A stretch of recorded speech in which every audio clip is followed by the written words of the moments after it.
Agwana to boye gali yelimyo. Agwana to boye gali yelimye. Agwana yo.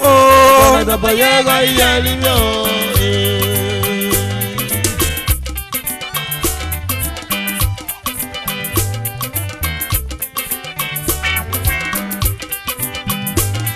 Agwana to boye gali yelimyo kene kene. Agwana to boye gali yelimyo. Agwana yo kene. Agwana to boye gali yelimyo.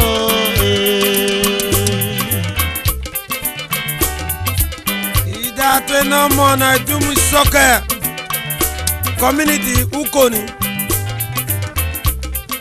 Eda kuya ya rajo ni jotu abarewe. Aje gbe fun bare ba mi eteni.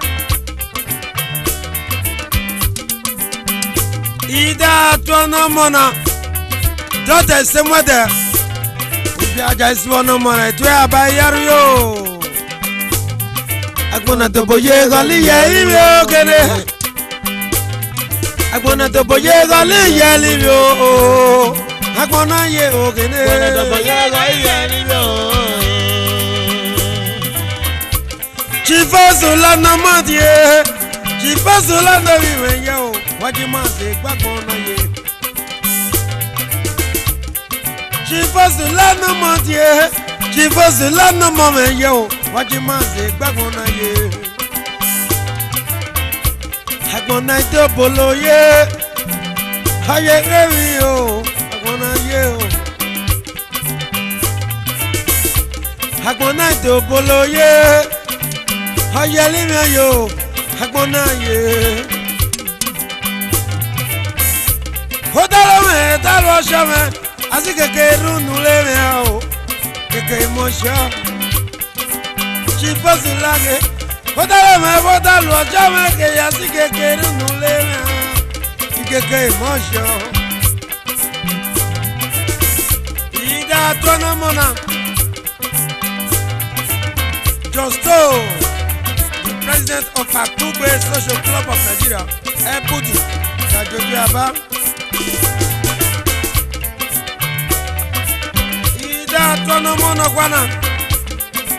Dr. Friday, Omoluze Abie, Odajo ni Jotu Aba nale. Egbe fara ba yaru yo Friday. Lucky sit down, me dear. Sit down and no jet. I'm a weapon again. Sit down and no more. Lucky man, no jet. I'm on a marriage that will miss it. A great poor lucky man. My leg with all lucky no Jim and will be sit down now. Korofo Jim and Jotra. O Kosavo imagine Jotra. Sit down and no jet.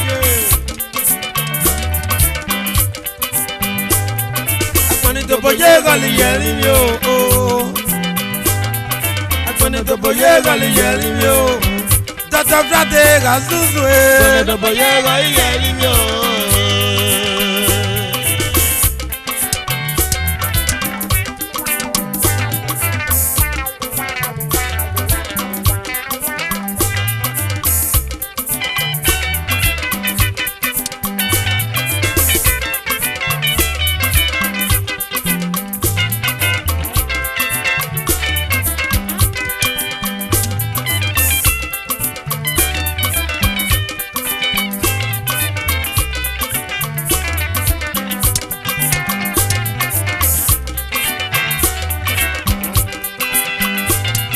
Agwana to boye gali yelimyo gaima.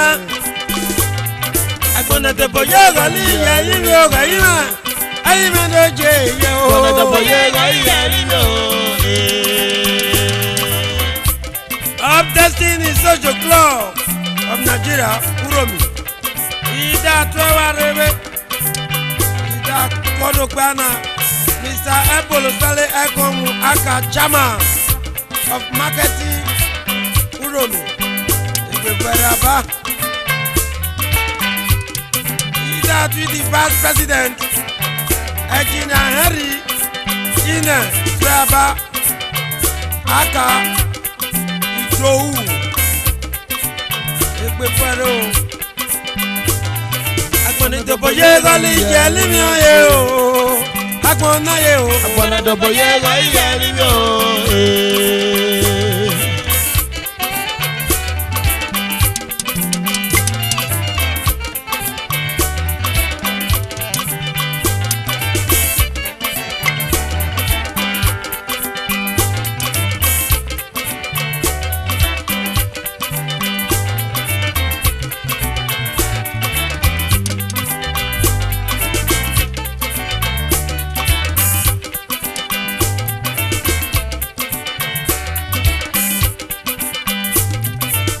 Dòbò yé gọ́lì yẹ lími o.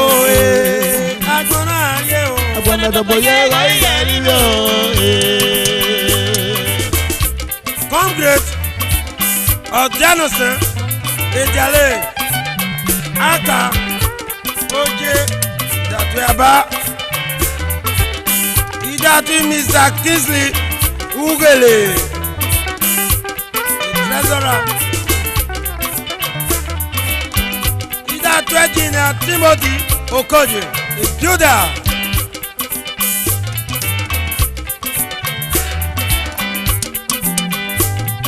Agbọ̀nì dòbò yé gọ́lì yẹ lími o.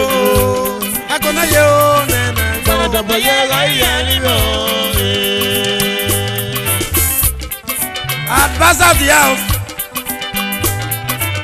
Engineer Lucky. Ẹ̀mí òwele Aka péjọ. Ọmọ ní rẹ̀ yóò dájẹ́ pé fún ẹ̀rọ àfa.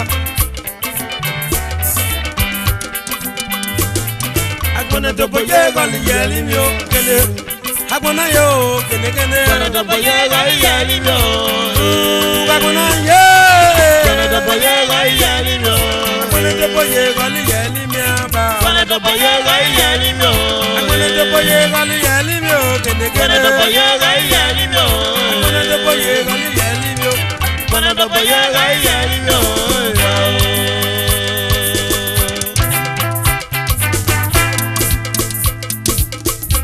Hekani yo.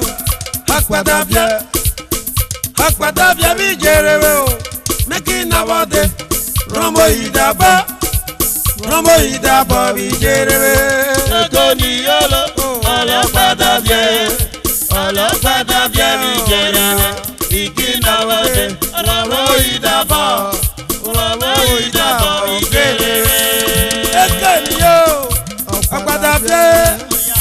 Akpadabia o kede. Meki na wode o. Rombo idaba mi jerewe. Eko ni yolo, ọlọ́pàdàbíẹ́ mi jerewe.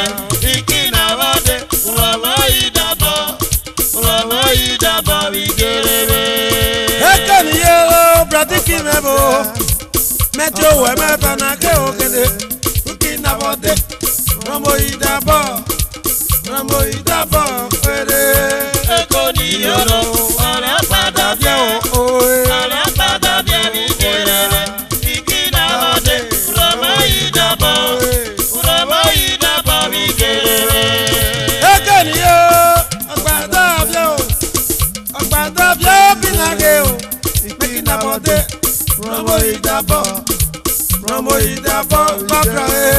Eko ni yolo, ọlọ́pàdàbíẹ́. Ike kemeti o. Ọlọ́pàdàbíẹ́ mi jerewe. Donati mebo nombo. Rombo idaba